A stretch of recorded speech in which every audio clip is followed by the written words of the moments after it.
नमस्कार दोस्तों, आपका स्वागत है एक्मे पब्लिकेशन के यूट्यूब चैनल पर। यहां आपको मिलेंगे कम्पिटिटिव एग्जाम्स से रिलेटेड वीडियोस जो परीक्षाओं में आपकी सफलता को सुनिश्चित करने में सहयोगी होंगे। आज हम प्रश्नों के माध्यम से समसामयिक घटनाओं को समझेंगे। तो आइए देखते हैं आज के प्रश्नों को और प्रमुख समसामयिक घटनाओं को।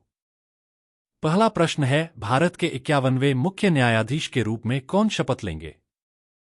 अ. Justice Deepak Mishra. B. Justice N V. Ramana. C. Justice Sanjiv Khanna. D. Justice Sharad Arvind Bobde. उत्तर है सी. जस्टिस संजीव खन्ना। भारत के 51वें मुख्य न्यायाधीश के रूप में न्यायमूर्ति संजीव खन्ना नियुक्त किए गए हैं।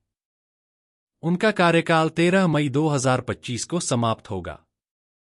Chief justice D.Y.. चंद्रचूड़ ने अपने उत्तराधिकारी के रूप में उनके नाम की औपचारिक सिफारिश केंद्र सरकार से की है। दूसरा प्रश्न है, मिस इंडिया 2024 का खिताब किसने जीता? अ. निकिता पोरवाल। बी. आकांक्षा भारद्वाज। सी. श्वेता सिंह। डी. इनमें से कोई नहीं। उत्तर है अ. निकिता पोरवाल।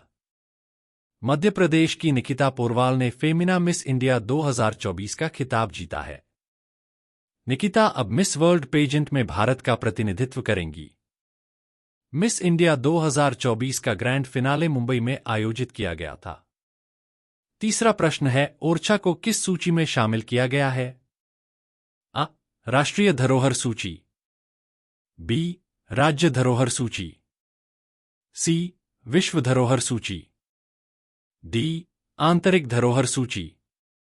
उत्तर है सी. विश्व धरोहर सूची।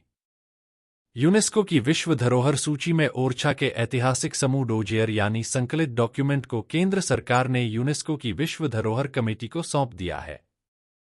ओरछा का स्थापत्य बुंदेला शासकों द्वारा विकसित किया गया था, जो अद्वितीय स्थापत्य शैली का प्रतीक है, जिसमें महलों, मंदिरों और किलों का समावेश है। ओरछा का प्रसिद्ध जहांगीर महल मुगल और राजपूत स्थापत्य का अनूठा संगम है। चौथा प्रश्न है, विश्व आघात दिवस कब मनाया जाता है? अ. 15 अक्टूबर। बी. 17 अक्टूबर। सी. 19 अक्टूबर। डी. 20 अक्टूबर। उत्तर है सी. 19 अक्टूबर। विश्व आघात दिवस हर साल 17 अक्टूबर को मनाया जाता है। यह दिन आघात के प्रभावों के बारे में जागरूकता बढ़ाने और आघात पीड़ितों का समर्थन करने के लिए समर्पित है। इस दिन का उद्देश्य आघात के कारणों और उसके प्रति उचित प्रतिक्रियाओं की आवश्यकता को उजागर करना है।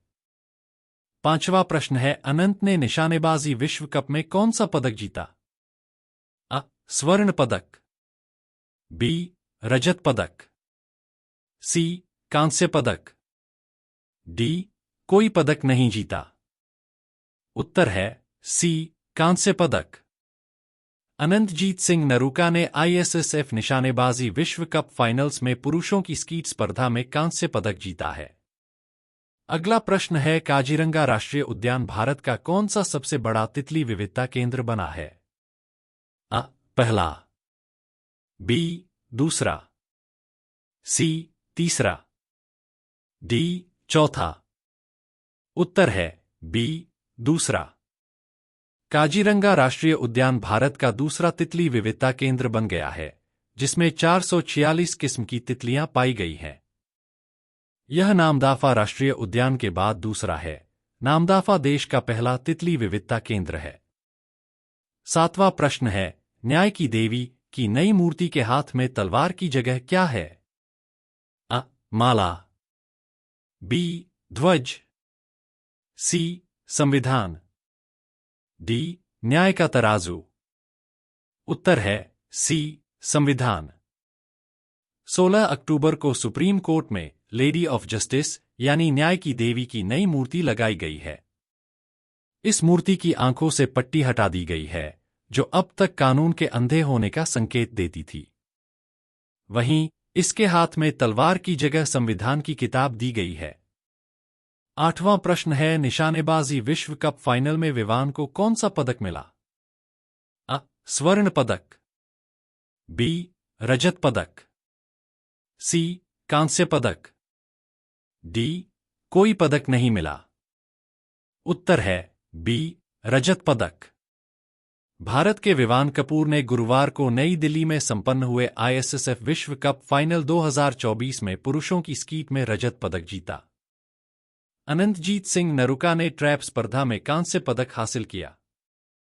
9वां प्रश्न है, नागरिकता अधिनियम की धारा 6 किससे संबंधित है? अ व्यापार कानून, बी आप्रवासन और नागरिकता, सी पर्यावरण संरक्षण, डी शिक्षा प्रणाली। उत्तर है बी आप्रवासन और नागरिकता। सुप्रीम कोर्ट ने अपने फैसले में नागरिकता अधिनियम की धारा 6 की संवैधानिक वैधता बरकरार रखा है। सुप्रीम कोर्ट ने अपने फैसले में कहा कि 6/1949 के बाद प्रवासित लोगों को नागरिकता देता है। कोर्ट साथ ही अब बांग्लादेशियों की पहचान और निर्वासन के काम की निगरानी भी करेगा। नागरिकता कानून की धारा 6 को 1985 में असम समझौते को आगे बढ़ाने के लिए संशोधन के बाद जोड़ा गया था। 10वां प्रश्न है, पवन चित्र क्या है? अ एक हवाई अड्डा, बी एक वायु गुणवत्ता निगरानी सुविधा, सी एक रेलवे स्टेशन, डी एक अस्पताल। उत्तर है बी एक वायु गुणवत्ता निगरानी सुविधा। पवन चित्र भारत की पहली हवाई अड्डा आधारित स्वसंचालित इंडोर वायु गुणवत्ता निगरानी सुविधा है। यह तकनीक हवाई अड्डों और अन्य स्थानों पर वायु गुणवत्ता की वास्तविक समय की निगरानी में सहायता करती है, जिससे प्रदूषण के स्तर को प्रभावी ढंग से प्रबंधित करने के लिए महत्वपूर्ण डेटा उपलब्ध होता है।